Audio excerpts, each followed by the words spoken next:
جوج حبات يوميا خصك تاخديها. عندك خمول الغده الدرقيه، كتعاني من هاشيموتو، خصك ضروري هاد الماده. جوج حبات يوميا، ما غتصدقيش. والحمد لله والشكر لله انا جا الوقت باش غنقول لكم هاد جوج حبات شنو غيغيروا لكم في حياتكم، كما غيغيروا لي حياتي. بغيت هاد الخير لكم. الحمد لله اللي وصلنا لهاد الطريق، والحمد لله اللي ما خليناش الاسام ديالنا كينهش فيها المرض بالليل وبالنهار. الحمد لله والشكر لله. فيديو قوي جدا، فيديو مفيد جدا. قبل ما تبداو هذا الفيديو، الله يجازيكم بالخير خواتاتي وصحاباتي، كثروا لي اللايكات ديالكم كشكر منكم لهذا المحتوى اللي كنقوم به. راه ما نقولش لكم الحراره اللي كاينه، راه كنصور وانا كنقطر بالعرق، ولكن الحمد لله والشكر لله موضوع رائع وموضوع قوي وغنستافد منه انا، وما بغيتش نستافد بوحدي، بغيتكم نتوما تستافدوا. قبل ما تبداو هذا الفيديو خليوا لي اللايكات ديالكم، بارطاجيو هذا الفيديو ودوبلوا التعاليق.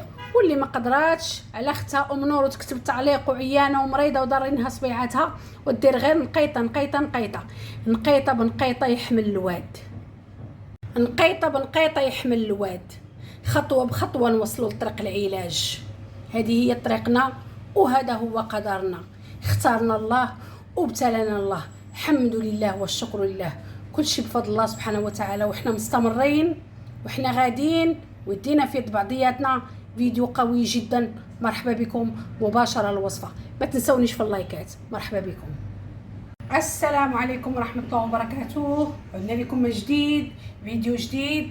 اليوم ان شاء الله غادي نشوف واحد الموضوع اللي الصراحة للأسف ما وعاوناش به، للأسف ما تقفوناش به، للأسف عندنا أمراض مناعية ولكن الأطباء ديالنا ما وعاوناش بواحد المادة اللي الصراحة ولا مرة كنت كنظن على أنها أساسية للجسم، وأساسية بالنسبة للناس اللي عندهم الغدة الدرقية، وأساسية بالنسبة للناس اللي عندهم السرطان.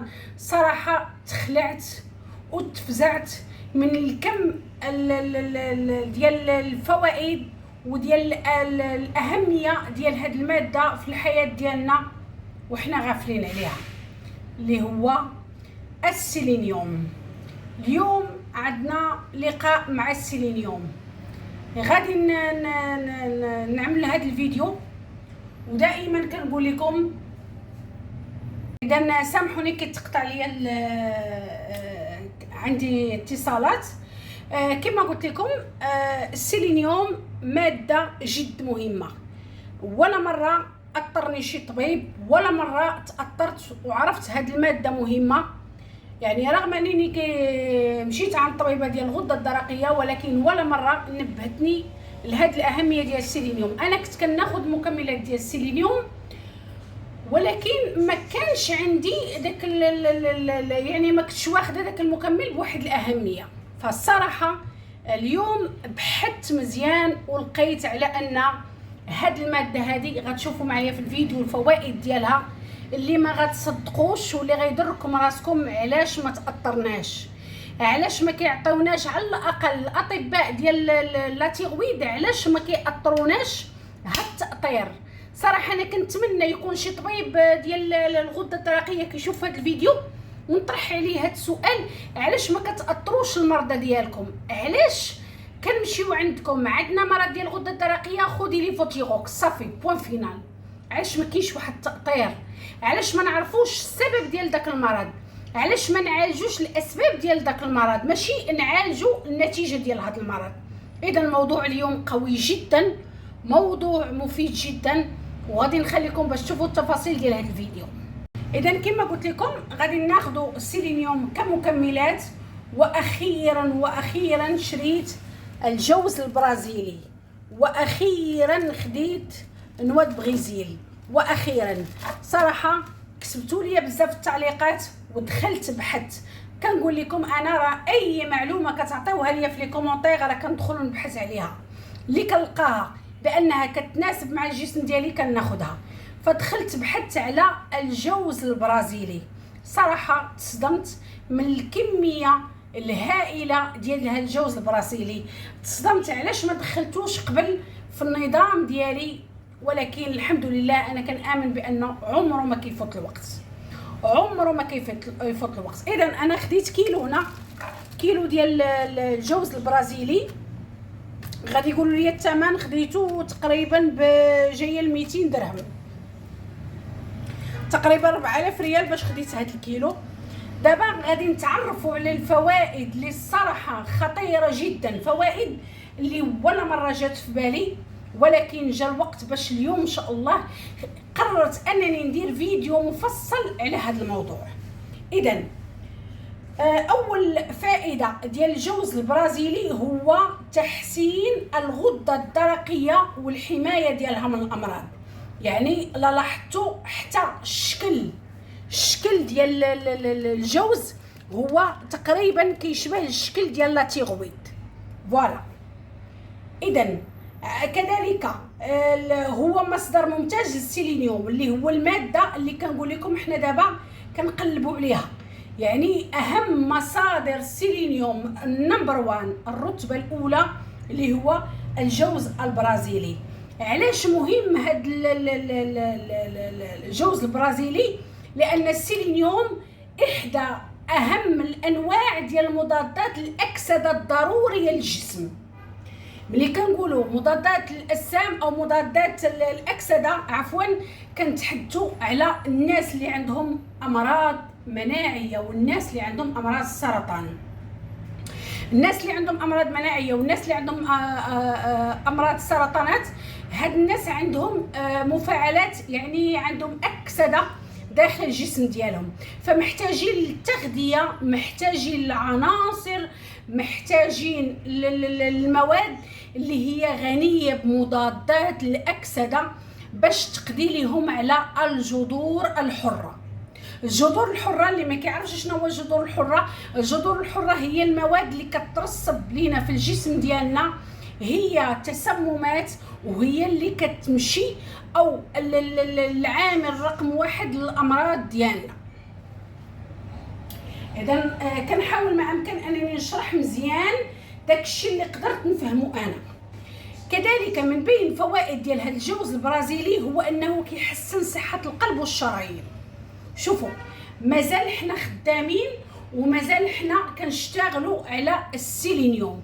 شوفوا هاد الماده هذه ديال السيلينيوم اللي كاينه في هذا الجوز البرازيلي، شوفوا الناس اللي غيستافدوا منها مرضى الغده الدرقيه، يعني الناس ديال الامراض المناعيه، الناس اللي عندهم سرطانات، الناس اللي عندهم امراض القلب والشرايين. اذا لحد الان الحمد لله كل شيء مفهوم، بغيت نمشي ايتاب باغ ايتاب. كذلك بالنسبه لفوائد الجوز البرازيلي، فائده مهمه جدا جدا صراحه، هو كيحسن المستويات ديال سكر الدم. ملي كنتحدثوا على سكر الدم كنتحدثوا كذلك على الناس اللي كيكون عندهم مشاكل على مستوى الانسولين. اذا هاد الماده هذه ما بقاتش غير في الامراض المناعيه وامراض السرطان، امراض القلب، غتمشي حتى للناس اللي عندهم سكري. باش تعرفوا على انني ما جيتش وبحثت وما جيتش ودرت هذا الفيديو من فراغ، لان ملي كنبغي ندخل شي ماده للنظام ديالي كنحاول ما امكن انني نبحث عليها ونجيب معلومات عاد كنديرها لكم في فيديو. مازال مكملين في الفائده او الفوائد اللي انا قلت لكم ما استوعبهاش راسي ملي دخلت بحثت عليه. تسريع تعافي الجروح، تعزيز انتاج الكولاجين وتجديد الخلايا، وهذا الشيء حنا اللي محتاجينه الناس اللي عندنا امراض مناعيه، لان بطبيعه الحال محتاجين الخلايا جديده، لان الخليه ديالنا كتكون تخربقت في البروغرام ديالها.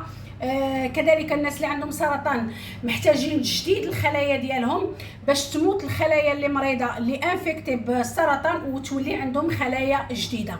اذا شوفوا لحد الان انا والله العظيم الا منبهره من هذه الماده، وبقى فيا الحال انني ما دخلتهاش مده طويله، ولكن تعلمت اني ما نبقاش ندير لو غوغري، ما بقيتش باغا ندير الندم على اللي فات. ما كندمش على اللي فات، ولكن انا كنطمح اللي جاي. الحمد لله اللي انا لقيتها دابا، والحمد لله اللي انا كما كنقول لكم راسي صغير وكنتصنت وكنسمع وكنبغي نستافد من جميع تجارب الناس. اذا الجوز البرازيلي او بمعنى اصح الماده السيلينيوم اللي فيه يعني بواحد الكميه كبيره هو يقوي مناعه الجسم. اذا هذا الجوز البرازيلي كيدخل كذلك في اطار تقويه المناعه، وبالنسبه لنا احنا المناعه عامل مهم.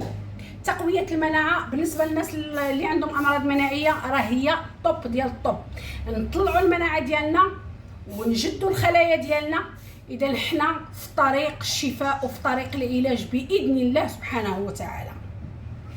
الصراحه هاد الجوز البرازيلي ملي دخلت وبحثت وقلبت ونطيت كل شيء الاشياء الضروريه انبهرت لواحد الانبهار ما بعده انبهار. فقررت انني غندخل هذا الجوز البرازيلي، ولكن كاينين بعض الشروط. المهم انا راه كي شريته ها هو، ما غاديش ندوقو دابا. غتقولوا لي علاش ام نور لا تيجي نقص نحولوا في واحد القرعه ديال الزاج، ولكن قبل ما نحولوا القرعه ديال الزاج غنقول لكم شنو غادي ندير ليه. واش غتناوليها ام نور الجوز البرازيلي بحال هكا؟ المهم غنوريه لكم. لاحظوا عنده الشكل ديال لا تيغويد، هانتوما عنده الشكل ديال لا تيغويد. المهم كاين واحد القضيه صراحه ما عرفتش كيفاش غادي نوصلها لكم، ولكن خصني نوصلها لكم. هاد الجوز برازيلي خصنا نتاكدوا على انه يكون المصدر ديالو يكون مزارع اللي ما تكونش مرشوشه. الا كانت المزارع مرشوشه نسبه او التركيز ديال السيلينيوم ما غاديش يكون فيه، وغنكونوا بحال كنخويو الماء في التراب. حبذا الاخوات اللي قدرات، مثلا الاخوات اللي في اوروبا يقدروا يحصلوا عليه بيو.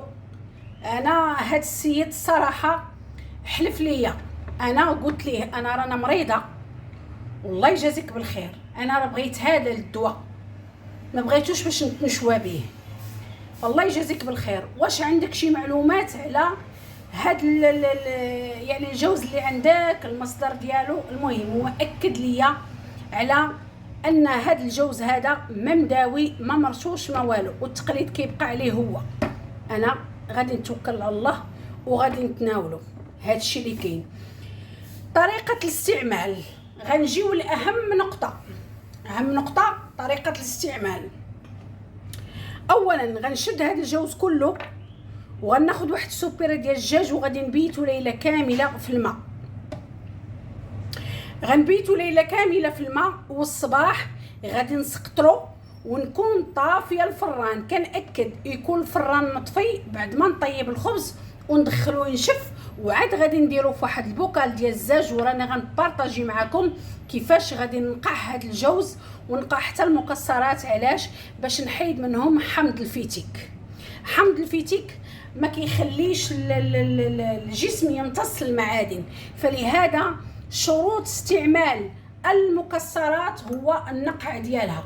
ولا مره كانت داخله ليا الفكره راسي، ولا مره كنت مقتنعه بها، ولكن بعد ما بحثت مزيان لقيت بان فعلا المكسرات خصها تنقع. وفعلا هادشي عن دراسات اللي هي علميه بحته، دراسات اللي هي بطبيعه الحال مؤكده ان المكسرات خصها تنقع ليله كامله باش تحيد منها حمض فيتيك. حمض فيتيك ما غاديش يخلي الجسم ياخذ السيلينيوم وياخذ المعادن اللي هي مهمه. اذا بالنسبه للكميه، كاين اللي كيقول لك خذي حبه في النهار، وكل اللي كيقول لك حبتين في اليوم. بالنسبه لي انا اللي لقيت بزاف، لقيت اننا خصنا نتناولوا حبتين في النهار، يعني 2 حبات في النهار. غنبدا ناخذ هاد 2 حبات في النهار بحال كناخذ واحد الكومبليمون اليمونتير، يعني مع شي حوايج اخرين غندخلهم معاه. ما غاديش يكون غير الجوز البرازيلي، غادي يكونوا واحد 2 مكونات او 3 د المكونات. ما بغاش نزرب ونحط لكم الفيديو حتى نقاد الامور ديالي. عاد نبدا ان شاء الله في مرحله جديده. دابا بغيت ندخل في مرحله ديال الغده الدرقيه، كيفاش نهبط الاجسام المضاده، كيفاش ان شاء الله نحاول نخدم الغده الدرقيه. بزاف الاخوات كيقولوا لي واش كتاخذي لي فوتيغوكس؟ ما كناخذش لي فوتيغوكس، باش نكون معكم صادقه وصريحه. انا ما كنشربش الدواء، وهذه عن قناعه وعن مسؤوليه شخصيه ديالي، وما كنصح حتى واحد يقطع دواه. وما كنصح حتى شي وحده ما تشربش دواها وتقول لك راه غندير بحال ام نور. اتونسيون، كل وحده والجسم ديالها، كل وحده لي كاباسيتي ديالها، وكل وحده والمرض ديالها. بالنسبه لي انا نهار حيدت الدواء كنحيدو عن قناعه.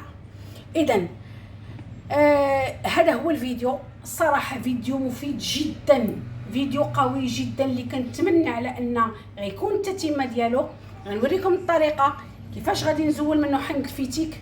غادي نديرو هو وغندير اللوز وغندير الكركاع، هادو ثلاثه، اللوز والجوز وهاد نواه بريزيل. غادي نقادهم وغادي نخرج لكم بواحد الفيديو، وغادي نوريكم حتى واحد الطريقه كيفاش غادي نستعملو انا بالنسبه للغده الدرقيه. ومازال ان شاء الله الرحله ديالي مازال ما انتهاتش، رحله البحث مازال ما انتهاتش، ورحله تقصي الحقائق مازال ما انتهاتش، ورحله انني كنجرب في الجسم ديالي مازال ما انتهاتش. والحمد لله ما جانيش الملل وما جانيش الياس، وكل اراده وعزيمه وقوه على ان نستمر في الطريق ديالي، نستمر في الطريق ديالي. لو موقفه المرض هذا في حد ذاته راه انتصار. انني موقفه المرض راه في حد ذاته هذا راه انتصار كبير، لان الحمد لله والشكر لله. كنتخيل راسي لو كان بقيت او مشيت في دوك التجارب اللي كنت كناخذ مع في العلاجات الثقيله، لو كان ما وعيتش براسي، لو كان ما خرجتش راسي من داك النفق، كانت غادي تكون نتيجه كارثيه للحاله ديالي. كان غادي يكون المرض ديالي يا ربي تستر متطور لواحد المراحل يعني خطيره جدا. فالحمد لله والشكر لله، الله سبحانه وتعالى. الفضل كله كيرجع لله سبحانه وتعالى. حمدتك يا ربي وشكرتك. كتحط لي ناس في الطريق ديالي، كتحط لي تجارب في الطريق ديالي، كتحط لي اشياء كثيره وكتسهل عليا طريقي. يا ربي حمدتك وشكرتك. هذا هو اللي كاين. الا وصلتوا لهذا الباراغراف باش تزيدوا تكملوا الرحله ديال ام نور وتزيدوا تشجعوني وتوقفوا معايا خواتاتي كاع اللي مرادات، وقفوا مع اختكم ام نور. دائما كنقولها لكم ونعاود نقولها لكم، التشجيع ديالكم باللايكات. اللايكات راه ما كنتخلص عليها ما حتى شي حاجه. اللايكات ما هي الا طريقه الشكر ديالكم لهذه المجهودات اللي كنقوم بها. حاليا كنصور والخبز كيطيب في الفران، والحراره كاينه واحد الحراره ما تصوروش والله العظيم الا كل اللي كنقطر بالعرق. ولكن الحمد لله لقيت هذه الماده وانا فرحانه، وتالمون ديك الفرحه غلبت عليا، وقلت والله تندير فيديو لخواتاتي وصحاباتي ونبارطاجي معكم هذا الخير. وهذا هو نهايه الفيديو. كنتمنى انكم تزيدوا تدعموا اختكم ام نور باللايكات ديالكم ودوبلوا التعاليق، واللي ما قدرش يكتب التعليق دير غير نقيطه نقيطه نقيطه نقيطه نقيطه بنقيطه يحمل الواد. وهذه هي المسيره ديالنا اللي قررت نمشي فيها، واللي قررت ان شاء الله نكمل الطريق ونعطيكم التجربه ديالي باش نتوما ما توقعوش في الاخطاء ديالي. غنعطيكم التجربه ديالي على طبق من ذهب. كنت كنتمنى شي واحد يعطيني تجربته، ولكن انا حطني القدر في انني انا ناخذ تجربتي وناخذ مسؤوليتي وناخذ واحد لعيب كبير باش نخرج التجربه ديال المرض ديالي للناس باش يستافدوا منها الناس. والحمد لله والشكر لله اللي انا باقا واقفه، واللي انا باقا الحمد لله كنقوم بالاشغال ديالي. وهذه الا ما هي الا نعمه من عند الله سبحانه وتعالى، خصني نشكره بالليل وبالنهار عليها. نهايه الفيديو، السلام عليكم ورحمه الله وبركاته.